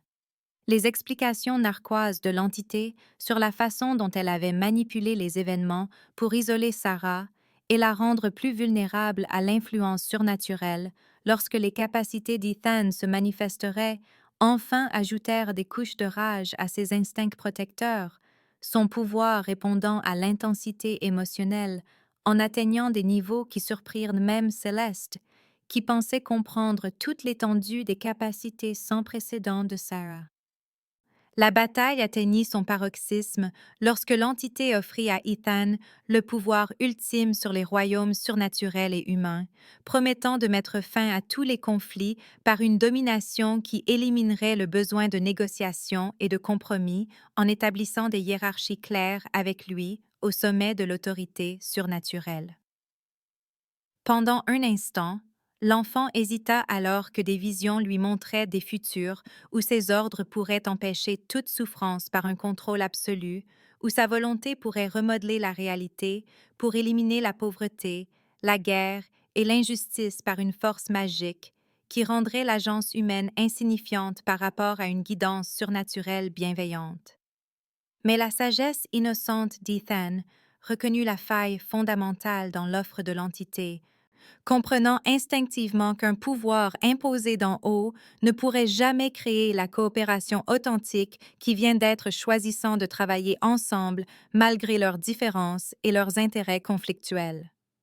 Son rejet de la tentation de l'entité prit la forme d'un choix conscient de renforcer les liens entre sa famille choisie et ses alliés, plutôt que d'accepter une autorité qui l'isolerait des relations qui donnaient un sens et un but à sa vie. Le pouvoir qui découla du choix d'Ethan se canalisa à travers chaque connexion qu'il avait formée depuis ce premier moment de reconnaissance dans l'épicerie. Sa foi innocente en l'amour, plutôt qu'en le pouvoir, devint la clé de la victoire, démontrant que la véritable signification de la prophétie n'avait jamais été de régner par l'autorité surnaturelle, mais d'inspirer les autres à choisir la coopération plutôt que le conflit par l'exemple, plutôt que par la coercition. La défaite de l'entité ne vint pas par la destruction, mais par la transformation, sa fin de chaos étant satisfaite par la découverte que créer, plutôt que détruire, pouvait fournir des sources d'énergie encore plus grandes lorsqu'elles étaient canalisées vers des objectifs qui servaient tous les participants, plutôt que les intérêts étroits de factions individuelles cherchant la domination sur leurs concurrents et ennemis. La libération de Victoria de la possession la laissa affaiblie, mais authentique pour la première fois depuis des décennies. Sa personnalité naturelle émergeant dessous des siècles de manipulation surnaturelle, pour révéler quelqu'un capable de rédemption par la reconnaissance des dommages qu'elle avait causés, et la volonté de travailler à la réparation de relations qui avaient été corrompues par l'influence de l'entité. Un an plus tard, le programme d'intégration surnaturelle s'était étendu aux villes du monde entier, alors que d'autres communautés reconnaissaient le succès de l'expérience du quartier du centre-ville et demandaient de l'aide pour établir leur propre population mixte, où différentes espèces pouvaient coexister pacifiquement tout en maintenant leurs identités culturelles et leurs besoins biologiques distincts. Ethan fréquentait une école spéciale où de jeunes êtres de différents milieux surnaturels apprenaient ensemble dans le cadre d'un programme conçu par Sarah et Céleste pour aborder à la fois des compétences pratiques comme le contrôle des capacités améliorées et des compétences sociales comme la communication à travers les barrières des espèces qui avaient historiquement empêché la coopération entre des ennemis naturels. Adrien et Sarah travaillèrent ensemble pour établir des cadres juridiques qui protégeaient à la fois les droits humains et surnaturels par une législation soigneusement élaborée qui reconnaissait l'existence du monde caché, tout en maintenant le secret qui empêchait la panique et la persécution de la part des populations humaines, pas encore prêtes à accepter la réalité de leurs voisins surnaturels. La dynamique familiale qui avait émergé de la crise et du conflit évolua naturellement en quelque chose qui semblait à la fois extraordinaire et complètement normal. Adrian embrassa à la fois la paternité et le partenariat avec Sarah, tout en maintenant ses responsabilités de roi des vampires, grâce à un style de gouvernement qui mettait l'accent sur la recherche de consensus plutôt que sur les structures de commandement autoritaires traditionnelles. Sarah trouva un but dans son rôle de bâtisseuse de ponts, dont la perspective et les capacités uniques aidaient d'autres familles mixtes à naviguer dans le monde surnaturel tout en maintenant des liens avec leur héritage humain qui fournissait stabilité et ancrage émotionnel à des enfants dont les capacités pourraient autrement submerger leur personnalité en développement. Ethan démontra l'accomplissement ultime de la prophétie non pas comme un souverain imposant la paix par le pouvoir, mais comme un catalyseur dont la présence inspirait les autres à choisir la coopération plutôt que le conflit par l'exemple et l'encouragement, plutôt que par la contrainte surnaturelle ou la pression politique. Sa fête d'anniversaire pour ses 6 ans représenta une étape qui aurait été impossible à peine 2 ans plus tôt. Des louveteaux jouaient aux côtés de jeunes sorcières, tandis que des enfants vampires partageaient des jeux avec des camarades de classe humains sous la surveillance de parents de toutes les factions surnaturelles qui avaient appris à se faire confiance grâce à un investissement partagé dans l'avenir de leurs enfants. La célébration eut lieu dans le centre communautaire qui avait été construit là où se trouvait autrefois l'épicerie, la transformation de cet espace ordinaire en quelque chose de magique, servant de symbole au changement plus large qui s'était propagé à partir de la reconnaissance innocente par un enfant d'un lien familial qui transcendait les barrières des espèces et les anciens préjugés. Sarah regarda depuis la fenêtre de la cuisine Adrian apprendre à Ethan à s'occuper de leur jardin, le vampire et l'enfant riant tous les deux en travaillant ensemble dans la lumière du soir qui projetait des ombres dorées sur les légumes et les fleurs qui poussaient avec une vitalité surnaturelle dans un sol enrichi par la magie et entretenu avec un amour qui avait surmonté tous les obstacles placés sur son chemin par ceux qui craignaient le changement plus qu'ils ne valorisaient la croissance.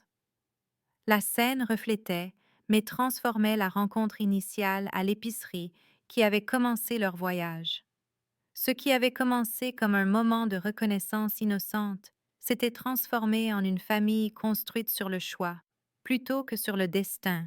leur lien renforcé par des épreuves qui auraient pu détruire des relations basées sur la commodité ou la nécessité politique, plutôt que sur une affection sincère et un respect mutuel. La domesticité tranquille du moment contenait en elle toutes les luttes et les victoires qui les avaient amenés à ce point. Leur routine paisible du soir, représentant le triomphe ultime sur les forces qui avaient cherché à empêcher les êtres surnaturels de découvrir que l'amour pouvait améliorer plutôt que diminuer leur pouvoir lorsqu'il était canalisé à des fins de protection plutôt que de domination et de contrôle. Des défis futurs subsistaient alors que d'autres communautés surnaturelles à travers le monde demandaient l'aide d'Ethan pour résoudre leurs propres conflits, tandis que de nouvelles prophéties parlaient d'autres enfants-ponts encore à naître qui continueraient le travail de guérison des anciennes blessures entre des espèces qui avaient oublié leurs origines communes en faveur de la compétition pour des ressources et des territoires qui pouvaient être partagés plus efficacement par la coopération qu'amassés par le conflit. Les carnets de recherche de David révélaient des références à d'autres lignées surnaturelles cachées qui suggéraient que leur histoire faisait partie d'un schéma de changement plus large qui continuerait de croître bien au-delà de leur récit personnel,